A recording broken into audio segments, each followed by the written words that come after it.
ICICI Prudential mutual fund company एक mutual fund launch करने जा रही है जिसका नाम है ICICI Prudential energy opportunity fund. ये फंड 2 जुलाई को ओपन होने जा रहा है और 16 जुलाई तक, 16 जुलाई 2024 तक ये फंड ओपन रहने वाला है और उसके बाद में ये फंड ओपन हो जाएगा। ये एक ओपन एंडेड स्कीम है और ओपन एंडेड स्कीम का मतलब ये होता है कि जब भी ये फंड ओपन होगा 2 जुलाई से 16 जुलाई तक, ये फंड जो है इस फंड में एक व्यक्ति इन्वेस्ट कर सकता है। लेकिन उसके बाद करीबन 10 दिन बाद या कुछ दिनों के बाद में ये फंड फिर से ओपन होगा और जब फिर से ओपन होगा तो इसके अंदर पैसा इन्वेस्ट भी किया जा सकता है और इसमें जिसने इन्वेस्ट किया है वो फंड बेच भी सकता है। अब फर्क यह है कि 2 जुलाई से 16 जुलाई तक इस फंड का जो एनएवी है वो 10 रुपया रहेगा और उसके बाद जब भी ये फंड ओपन होगा 16 तारीख के बाद में भी 10 दिन बाद, 5 दिन बाद या 12 दिन बाद, जितने भी दिन बाद ये फंड ओपन होगा उस वक्त का जो मार्केट कंडीशन होगा उस मार्केट कंडीशन के हिसाब से इसका एनएवी जो है वो ऊपर भी जा सकता है और नीचे भी आ सकता है। ये जो एनर्जी अपॉर्चुनिटीज फंड है ये एक इक्विटी फंड है और ये इक्विटी फंड एनर्जी सेक्टर में ही पैसे इन्वेस्ट करने वाला है। एनर्जी सेक्टर यानी कि पेट्रोलियम कंपनीज में या गैस कंपनीज में या पावर सेक्टर्स की जो कंपनीज है, इन्हीं कंपनीज में ये फंड जो है वो पैसा इन्वेस्ट करने वाला है। अब क्योंकि ये एक इक्विटी कैटेगरी का फंड है, इसीलिए इस कैटेगरी के अंदर, इस फंड के अंदर बहुत उतार चढ़ाव होने वाले हैं। जैसा कि हम कहते हैं ये रिस्की फंड, रिस्की फंड का मतलब ये है कि इसके अंदर उतार चढ़ाव बहुत ज्यादा होने वाले हैं। ये उतार चढ़ाव का एग्जाम्पल, ये उतार चढ़ाव कितने हो सकते हैं इसका मैं आपको एक एग्जाम्पल देता हूं। देखिए एनर्जी सेक्टर में 2003 में जब बूम आई थी तब इस सेक्टर ने करीबन 70% का एक ही साल में रिटर्न दिया था।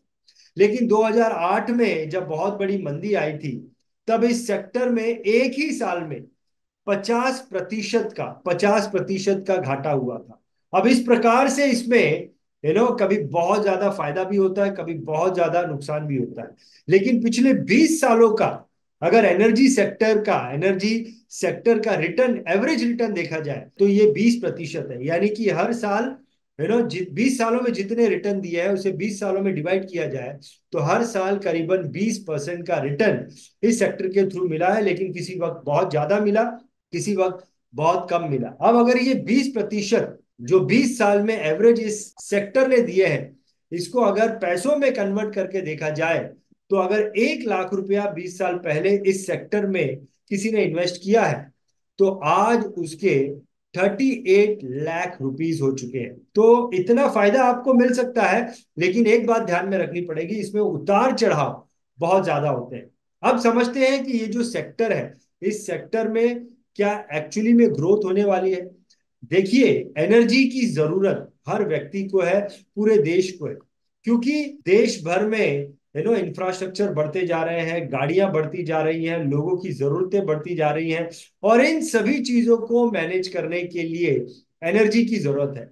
इसीलिए गैस की जरूरत, पावर की जरूरत, पेट्रोलियम की जरूरत ये बढ़ती ही जाने वाली है। इसीलिए नो डाउट इस सेक्टर में बहुत ज्यादा ग्रोथ है।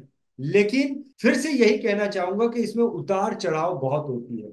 ये उतार चढ़ाव का लॉजिक ये है क्योंकि अगर किसी देश में वॉर होती है तो इस सेक्टर पर इसका प्रभाव पड़ता है। अगर डॉलर में उतार चढ़ाव आते हैं तो इस सेक्टर पर इमीडिएटली इसका प्रभाव पड़ता है। अगर किसी देश की दूसरे देश के साथ रिलेशनशिप खराब होती है तो भी इस सेक्टर पर इसका प्रभाव पड़ता है और सरकार बदल गई तो भी इस पर इसका प्रभाव पड़ता है। तो कई सारे कारण होते हैं। देश में चीजों में उथल पुथल हो रही तो भी इस पर प्रभाव पड़ता है, विदेशों में उथल पुथल हो रही है तो भी इस सेक्टर पर इसका नुकसान भी होता है और बेनिफिट भी होता है। अब आते हैं इस फंड को जो व्यक्ति मैनेज करने वाला है उसके बारे में थोड़ी सी जानकारी लेते हैं।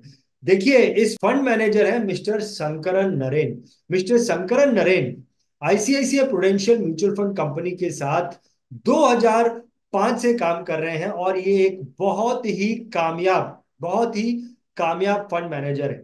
आज की तारीख तक मिस्टर शंकरन नरेन करीबन आईसीआईसीआई प्रुडेंशियल म्यूचुअल फंड के साथ 13 म्यूचुअल फंड मैनेज करते हैं, जिसमें से इनके कुछ फंड्स जो बहुत ज्यादा कामयाब हुए हैं उसके बारे में मैं आपको थोड़ी सी जानकारी देना चाहता हूं।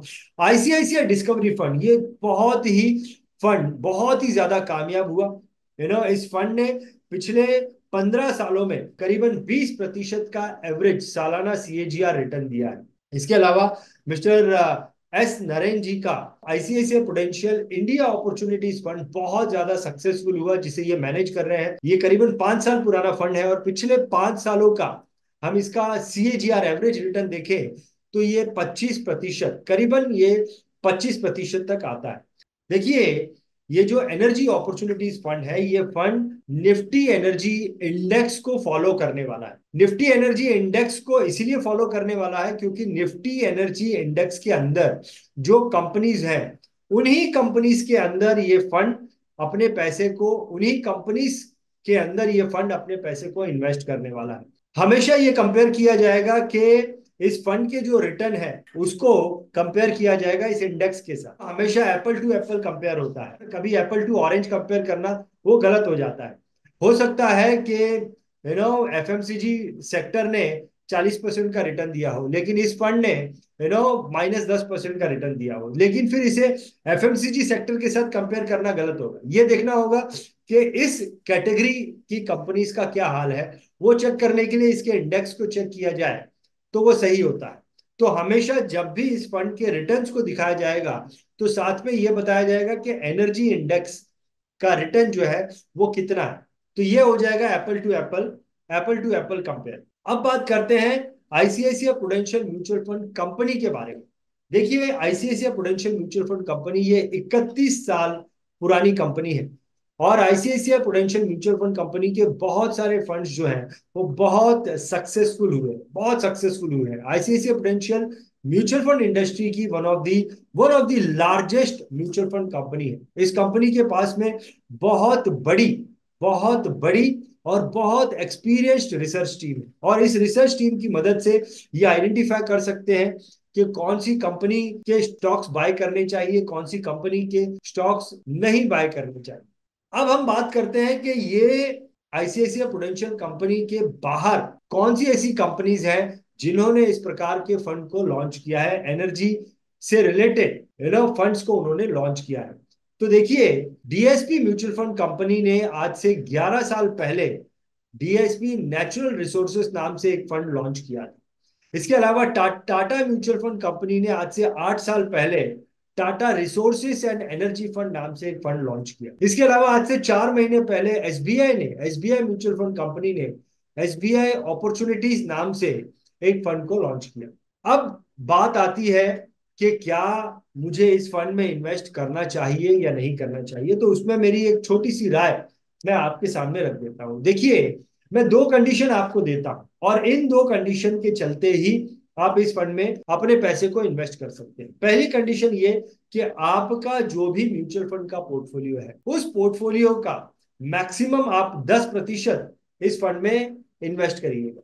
इसके अलावा दूसरी कंडीशन ये है कि आप जो पैसा इन्वेस्ट कर रहे हैं वो पैसे का इन्वेस्टमेंट होराइजन कम से कम 5 साल का होना चाहिए, क्योंकि मैंने आपको बताया कि इसमें उतार चढ़ाव बहुत होते हैं और कभी कभी जो उतार है वो थोड़े लंबे समय के लिए भी हो जाते हैं। अगर आप 5 साल इस फंड को दे सकते हैं तो आप इस फंड से अच्छा पैसा बना सकते हैं। और दूसरी चीज, बहुत ज्यादा इसके अंदर आप इन्वेस्ट नहीं कीजिएगा, उतार चढ़ाव बहुत होते हैं, कभी भी पैसे की जरूरत पड़ती है।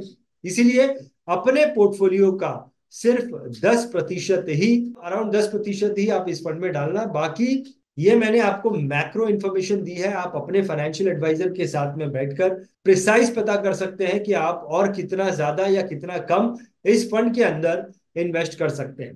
देखिए, मैं खुद एक सर्टिफाइड फाइनेंशियल प्लानर हूं और म्यूचुअल फंड के बारे में मेरी समझ जो है वो अच्छी है, म्यूचुअल फंड पर मेरी पकड़ बहुत अच्छी है। इसीलिए आपको ये वीडियो जिस भी फाइनेंशियल एडवाइजर, इंश्योरेंस एडवाइजर ने भेजा है, आप उन्हें बेझिझक फोन कर सकते हैं। अपने पोर्टफोलियो का अराउंड 10% जो है इस फंड में इन्वेस्ट कर सकते हैं। और इससे पहले कि आप अपने फाइनेंशियल एडवाइजर, इंश्योरेंस एडवाइजर को फोन करें, ये वीडियो को बंद करके मेरी आपसे रिक्वेस्ट है कि जाने से पहले आप इस चैनल को जरूर सब्सक्राइब कर लेना और इस प्रकार के वीडियोस मैं आपके लिए लाता रहूंगा, ऐसी जानकारी मैं आपको देता रहूंगा। तब तक के लिए बहुत बहुत धन्यवाद। नमस्कार।